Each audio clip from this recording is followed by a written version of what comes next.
नमस्कार, मैं प्रियंका और आप देख रहे हैं न्यूज आप तक 24 टेलीविजन।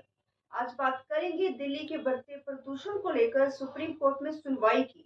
सुप्रीम कोर्ट ने ऑड इवन और पराली पर राज्य सरकार को जमकर फटकार लगाई और तल्ख लहजे में कहा कि अगर हमने बुलडोजर चलाना शुरू कर दिया तो फिर रुकेंगे नहीं।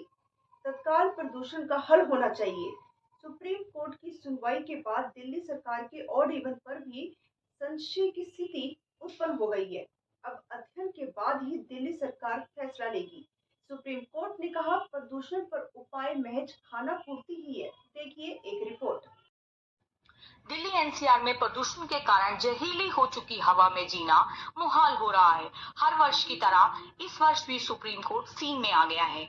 वहां इस मामले पर सुनवाई चल रही है। सुनवाई के दौरान सुप्रीम कोर्ट कड़े तेवर दिखा रहा है। उच्चतम न्यायालय ने कहा कि सरकारें क्या करेंगी, कैसे करेंगी, इससे हमें मतलब नहीं, बस पराली का जलना रुकना चाहिए। उधर सरकार का पक्ष रख रहे सीनियर वकील गोपाल एस ने बताया कि इस वर्ष पराली जलाने की घटना में 40% की कमी आई है। इस पर सुप्रीम कोर्ट ने कहा कि इससे हमें कोई मतलब नहीं, इससे काम नहीं चलेगा, पराली जलाना पूरी तरह बंद करना होगा। सुप्रीम कोर्ट ने कहा कि दिल्ली में प्रदूषण के कारण ऐसे हालात बरकरार नहीं रह सकते। सुप्रीम कोर्ट ने कहा कि अब बर्दाश्त से बाहर हो रहा है। अगर हमने बुलडोजर चलाना शुरू कर दिया तो रुकेंगे नहीं। सुप्रीम कोर्ट में प्रदूषण के मामले पर सुनवाई शुरू हुई तो सीनियर एडवोकेट अपराजिता सिंह ने आईआईटी कानपुर की एक स्टडी का हवाला देकर बताया कि प्रदूषण के मुख्य स्रोत क्या क्या है। उन्होंने कहा कि पराली जलाने की प्रथा पूरी तरह रुकनी चाहिए। आज राज्यों के पास कोई बहाना नहीं बचा है। अगर वो कहते हैं कि उनके पास पराली जलाने की निगरानी के लिए ऐप है तो फिर क्या हुआ। इस पर जस्टिस कौल ने कहा कि आप समाधान बताइए, यूं ही नहीं घुटती रह सकती दिल्ली।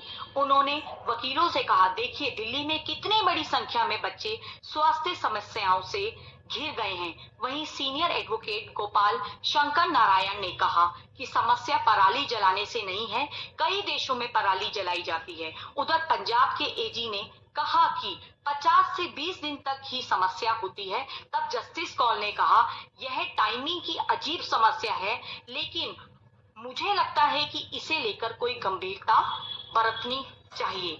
उन्होंने कहा, हम बिल्कुल परवाह नहीं करते आप कैसे करते हैं, बस यह रुकनी चाहिए, कभी कभार बलपूर्वक और कभी कभार मदद करके। उन्होंने कहा कि फसल जलाना प्रदूषण का बड़ा कारक है। जस्टिस कौल ने दिल्ली सरकार के वकील से पूछा कि वो दिल्ली में वाहनों के प्रवेश को लेकर क्या कह रहे हैं। पंजाब के एजी ने सुझाव दिया कि अगर हम न्यूनतम समर्थन मूल्य एमएसपी दें तो किसान धान की जगह दूसरी फसल उगाने लगेंगे। इस पर जस्टिस कौल ने कहा, तुरंत कुछ करना होगा। समस्या फसल की टाइमिंग से है। जब तक अगली फसल का समय आए तब तक यह सब हो जाना चाहिए।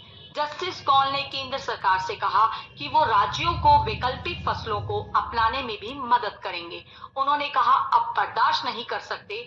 अगर सीधा सीधा कहें तो अगर हमने बुलडोजर चलाना शुरू कर दिया तो फिर रुकेंगे नहीं।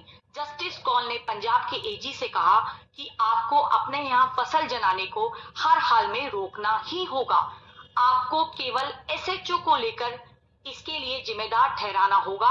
आज से उन्हें अपने काम पर लग जाना चाहिए। उन्होंने कहा कि पंजाब में पराली के बाद ट्रैफिक भी एक बहुत बड़ी समस्या है। वाहनों के कारण भी प्रदूषण लगातार बढ़ता जा रहा है।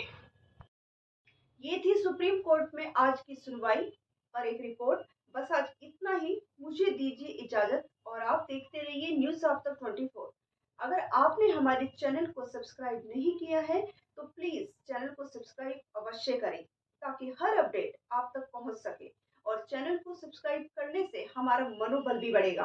बस आज इतना ही। अपना और अपनों का बहुत ख्याल रखिएगा। नमस्कार।